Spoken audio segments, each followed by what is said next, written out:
तीन बहनों की लालची भाभी। करिश्मा, रेशमा और मनीषा तीन बहनें हैं। उनका एक भाई भी है, मयंक। मयंक अपनी बहनों को बहुत प्यार करता है, लेकिन मयंक की पत्नी सविता इस मामले में मयंक से बिल्कुल ही अलग है। वो अपनी ननदों का जितना बुरा कर सकती है उतना बुरा करती ही रहती है और अपनी ननदों पर हुक्म भी चलाती है। करिश्मा, करिश्मा, तुमने अभी तक नाश्ता नहीं बनाया? तुम्हारे भैया को ऑफिस जाने में देर हो रही है। हाँ भाभी, बस अभी बनाती हूँ। करिश्मा, तुम ये ढीलापन छोड़ दो। कल को पराए घर जाना है। वहाँ अगर तुम इस तरह से काम करोगी तो लोग क्या कहेंगे कि माँ ने और भाभी ने कुछ सिखाया नहीं। और तुम्हारी दोनों बहनें कहाँ हैं? अब रेशमा मार्केट गई है और मनीषा सो रही है। क्या? सुबह के 8 बज रहे हैं और ये महारानी अभी भी सो रही है? ये कहते हुए सविता अपनी सास दुर्गा देवी के पास जाती है। माँ जी, देख रही हो अपनी बेटियों के तौर तरीके? क्या हुआ बहू, सुबह सुबह क्या कर दिया मेरी बेटियों ने? अरे एक तो अभी अभी उठकर किचन में गई है, दूसरी सुबह सुबह बाहर चली गई और तीसरी अभी तक सो रही है। क्या करूं मैं इन तीनों का? मैं तो परेशान हो गई हूँ। जा जाकर उठा उसे और रेशमा से मैं बात करती हूँ। सविता सीधा मनीषा के कमरे में जाती है और उससे कहती है, महारानी जल्दी उठो, सूरज सर पर आ गया है। भाभी थोड़ी देर और सोने दो ना, मैं रात को लेट सोई थी। वो क्या ना, यूनिट टेस्ट चल रहे हैं। शराफत से उठती है या नहीं, या फिर पानी की भरी बाल्टी डालूं तेरे ऊपर? नहीं नहीं भाभी, मुझे बिस्तर में नहीं नहाना, उठती हूँ मैं। मनीषा जल्दी से उठकर बाथरूम में चली जाती है। सभी आराम से बैठकर नाश्ता कर रहे होते कि तभी रेशमा बाजार से हाथ में सामान लिए आ जाती है। रेशमा को देखते ही सविता उस पर बरस पड़ती है। लो, आ गई महारानी। ऐसा भी क्या सामान लाना था जो सुबह आंख मलते ही बाजार की तरफ रवाना हो गई? भाभी, कल आप ही तो चीख रही थी कि घर का सारा सामान मुझे ही लाना पड़ता है, घर में किसी को भी किसी काम से कोई लेना देना नहीं है। अब मैं बाजार जाकर सामान ले आई तो आपको इस बात से भी तकलीफ हो रही है? देख रही हो माँ जी, अपनी बेटी की जुबान कैंची से भी तेज चलती है। और मयंक, आप तो कुछ कहेंगे नहीं अपनी लाडली बहन को? रेशमा, अपनी भाभी से ऐसे बात नहीं करते। चलो माफी मांगो। भैया, मैं क्यों माफी मांगू? आप भाभी से बोलिए ना कि हम पर कम हुक्म चलाया करे। हम इस घर की बेटियां हैं और आपकी पत्नी की ननद है, नौकरानी नहीं। लो कर लो बात। इनकी भलाई के लिए कुछ भी बोलो तो इन्हें बुरा लग जाता है। इस घर में यही इज्जत है मेरी। देख लो माँ जी, आपकी बेटी किस लहजे में मुझसे बात कर रही है। सविता वहां से चली जाती है। मयंक को बहुत गुस्सा आता है, वो भी वहां से चला जाता है। फिर करिश्मा रेशमा को समझाती है, रेशमा, तुम्हें भाभी से माफी मांग लेनी चाहिए थी ना। लेकिन दीदी, मैंने कुछ किया ही नहीं, तो मैं माफी क्यों मांगू?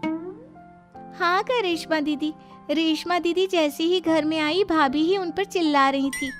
हाँ, मैं मानती हूँ कि गलती भाभी की थी। मैं तो इसलिए बोल रही हूँ कि भाभी ने माँ को तो पूरी तरह अपने वश में कर लिया है। वो हमारी बात सुनती ही नहीं। मयंक भैया हमारे लिए हमेशा खड़े रहते हैं, इसलिए उनकी बात का मान तो तुम्हें रखना चाहिए था ना। कोई फायदा नहीं दीदी, कुछ दिनों की बात और है, भाभी उन्हें भी हमारे खिलाफ भड़का देंगी। फिर वो भी माँ की तरह हमारी किसी बात का विश्वास नहीं करेंगे। इसी तरह सविता अपनी तीनों ननदों को किसी न किसी बात पर परेशान करती रहती थी। एक दिन मयंक अपनी तीनों बहनों के लिए गिफ्ट लाया। क्या रेशमा, ये तुम्हारे लिए हार का सेट। रेशमा, तुम्हारे लिए सुंदर सी ड्रेस। और मनीषा, तुम्हें किताबें पसंद है ना, तुम्हारे लिए किताबें लाया हूँ। थैंक यू भैया। थैंक यू भैया। थैंक यू भैया। करिश्मा, तुम्हारा नेकलेस कितना सुंदर है, ये भैया कहाँ से ले आए होंगे? मैंने भैया को 3 दिन पहले फोन पर ये डिजाइन दिखाया था और आज भैया ये ले आए।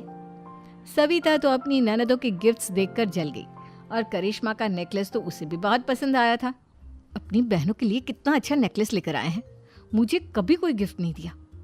मैं आज ही ये हार चुरा लूंगी। रात में सविता करिश्मा का हार चुरा लेती है और इसी तरह उसे अपनी ननदों की जो भी चीज़ अच्छी लगती वो उसे मांगती नहीं, बल्कि रात के अंधेरे में चुरा लेती।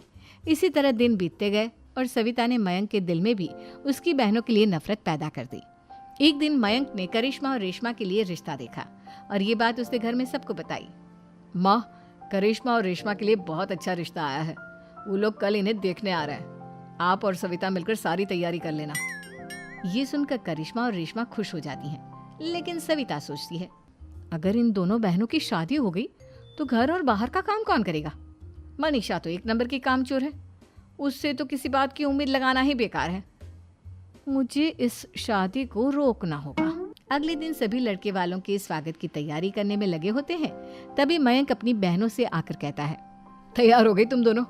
देखो दोनों लड़के बहुत अच्छे हैं, मैं कोई कसर नहीं छोड़ना चाहता, इसलिए तुम उनके सामने अच्छे से बिहेव करना और अपनी भाभी से लड़ने मत लग जाना। करिश्मा, तुम वो नेकलेस पहन लो ना जो मैं तुम्हारे लिए लाया था। भैया मैं बहुत देर से वो नेकलेस ढूंढ रही हूँ, लेकिन मुझे मिल ही नहीं रहा।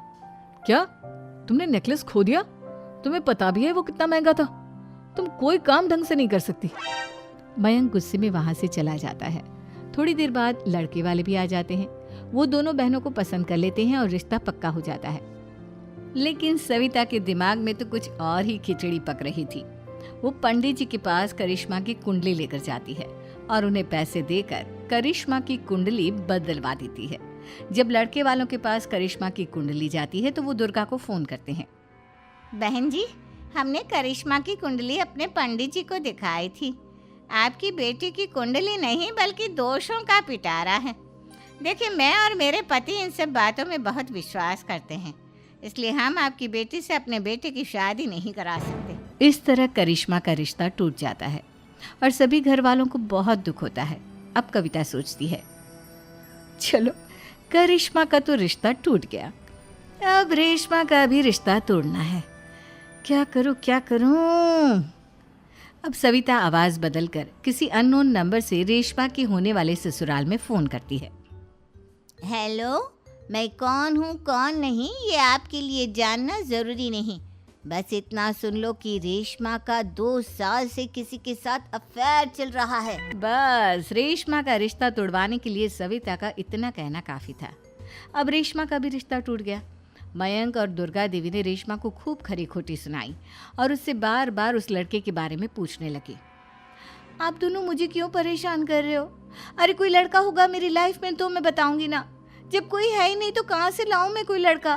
तो तेरे होने वाले ससुराल वालों को फोन किसने किया था? माँ, मैं नहीं जानती किसने फोन किया था, मैं सच कह रही हूँ। मैं तो पहले ही कह रही थी इसकी लगाम खींच कर रखो, लेकिन मेरी सुनता ही कौन है।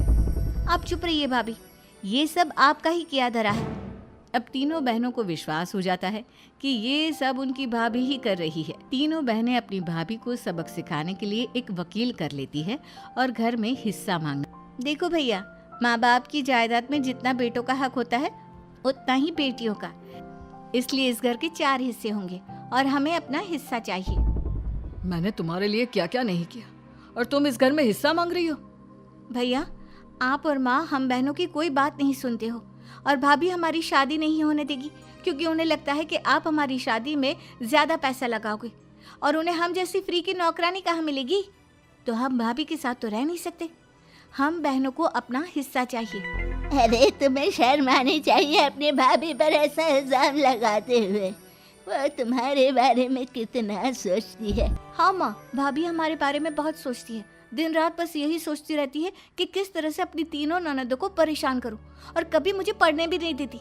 दोनों बहनों का रिश्ता भी तो इन्होंने ही तोड़वाया है और रात में हमारे कमरे में आकर हमारी चीजें भी चुराती हैं। इसी तरह सविता की तीनों ननदें अपनी बात पर अड़ी रही। अब कोर्ट में तारीख भी शुरू हो गई। जब सविता को लगा कि उसकी तीनों ननद इतनी आसानी से नहीं मानने वाली, तो उसने अपने पति और सास को सारी सच्चाई बता दी और अपनी तीनों ननद से माफी मांगी। मयंक और दुर्गा को भी अपनी गलती का एहसास हो गया।